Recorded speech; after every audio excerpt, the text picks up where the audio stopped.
کانلا اتر پردیش کا ایک مشہور قصبہ ہے۔ تقریباً 1.5 صدی قبل وہاں مظفر حسین نامی ایک انتہائی خدا ترس عالم رہتے تھے۔ پورے علاقے میں ان کے بارے میں مشہور تھا کہ وہ وعدے کے پابند اور زبان کے سچے ہیں، چاہے ان کی جان ہی کیوں نہ چلی جائے۔ نہ وہ وعدہ خلافی کرتے تھے اور نہ ہی جھوٹ بولتے تھے۔ 1866 کا ذکر ہے، جناب اپنے کنبے کے ساتھ کانلا سے گنگوا جا رہے تھے۔ اس زمانے میں لوگ پیدل یا بیل گاڑیوں پر سفر کرتے تھے۔ ان کے خاندان کے لوگ بھی اسی طرح نکلے۔ راستے میں ڈاکوؤں کا ڈر تھا۔ ایک سنسان جگہ پر ان کے قافلے کو ڈاکوؤں نے گھیر لیا۔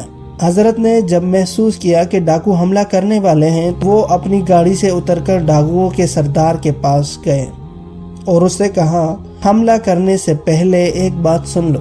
سردار نے پوچھا، کیا کہنا چاہتے ہو؟ میں تمہارے ساتھ ایک معاملہ کرنا چاہتا ہوں۔ سردار نے پوچھا، کیا معاملہ کرنا چاہتے ہو؟ حضرت نے فرمایا، تمہیں روپیہ، پیسہ، زیور اور قیمتی سامان چاہیے تو تمہاری یہ غرض بغیر حملہ کیے پوری ہو سکتی ہے۔ تم ہماری عورتوں کو مت چھیڑنا، نہ ہاتھ لگانا۔ ہم اپنا سارا قیمتی سامان تمہارے حوالے کر دیں گے۔ سردار رضامند ہو گیا اور اس کے ساتھی ایک طرف بیٹھ گئے۔ مولوی صاحب گھر والوں کے پاس آئے اور کہا، جس کے پاس جو زیور، پیسہ یا قیمتی سامان ہے مجھے دے دو، کوئی بھی چیز اپنے پاس نہ رکھو۔ عورتوں نے سب کچھ جمع کر کے مولوی صاحب کے حوالے کر دیے۔ وہ سارا اثاثہ لے کر سردار کے پاس گئے اور کہا، بھائی دیکھو میں سارا سامان لے آیا ہوں۔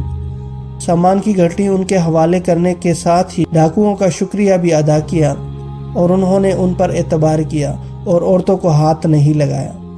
ڈاکو سامان لے کر خوش ہو گئے اور مولوی صاحب کا قافلہ گنگوا کی طرف چل پڑا۔ یہ قافلہ تھوڑی ہی دور گیا تھا کہ قافلے کی عورتوں میں خسر پسر شروع ہونے لگی۔ مولوی صاحب نے پوچھا، کیا بات ہے؟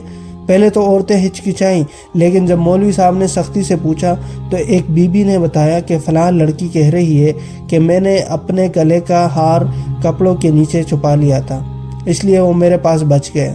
یہ سنتے ہی مولوی صاحب نے گاڑی رکوائی اور نیچے اتر کر اس لڑکی کو کہا، بی بی یہ تو وعدہ خلافی ہے۔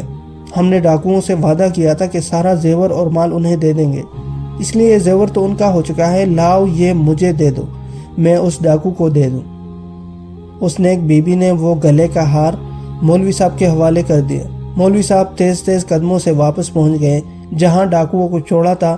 ڈاکو نے مولوی صاحب کو تیزی سے اپنی طرف آتے ہوئے سمجھ گئے کہ مولوی صاحب کو کہیں سے مدد مل گئی ہے اور وہ اپنا سامان لینے کے لیے آ رہے ہیں۔ اس خیال سے انہوں نے ہتھیار اٹھا لیے۔ یہ دیکھ کر مولوی صاحب نے اپنا ہاتھ اٹھایا اور کہا، نہ میں تمہارا پیچھا کر رہا ہوں اور نہ میرے لڑنے کا ارادہ ہے، بلکہ تمہاری ایک امانت لوٹانے آیا ہوں۔ ہتھیار رکھ دو اور اپنی امانت مجھ سے لے لو۔ یہ کہہ کر ڈاکوؤں کے سردار کے پاس پہنچ گئے اور اس سے مخاطب ہو کر فرمایا، بھائی میں تم سے معافی مانگنے کے لیے آیا ہوں اور تمہاری امانت واپس کرنے آیا ہوں۔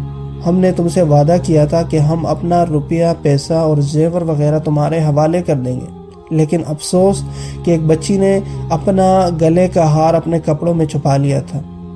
اب تم یہ لے لو اور وعدہ پورا کرنے پر جو قصور ہم سے ہوا اسے معاف کر دو۔ بچی سے نادانی ہو گئی تھی۔ مولوی صاحب کی بات سن کر ڈاکوؤں کا سردار حیران رہ گیا اور بولا، آپ مولوی مظفر حسین تو نہیں ہیں؟ اس علاقے میں ان کے سوا کوئی اور تو ایسا سچا آدمی نہیں۔ مولوی صاحب نے فرمایا، ہاں بھائی، مظفر حسین میرا ہی نام ہے۔ یہ سنتے ہی ڈاکوؤں کا سردار رونے لگا اور مولوی صاحب کے قدموں میں گر کر کہنے لگا، مولوی صاحب آج سے میں اس کام سے توبہ کرتا ہوں، اللہ سے دعا کریں کہ مجھے معاف کر دیں۔ دوسرے سارے ڈاکوؤں نے بھی اپنے اس کام اور سارے گناہوں سے توبہ کر لی اور مولوی صاحب کے قافلے سے لوٹی ہوئی ایک ایک چیز واپس کر دی اور عہد کیا کہ آج تک جن لوگوں کو لوٹا ہے یا انہیں تکلیف دی ہے انہیں تلاش کر کے ان سے چھینا ہوا سامان اور روپے واپس کر دیں گے یا ان سے معافی مانگیں گے۔ ایک حدیث میں آیا ہے، ایماندار شخص وہ ہے جس سے لوگ اپنے مال و جان کو محفوظ سمجھیں۔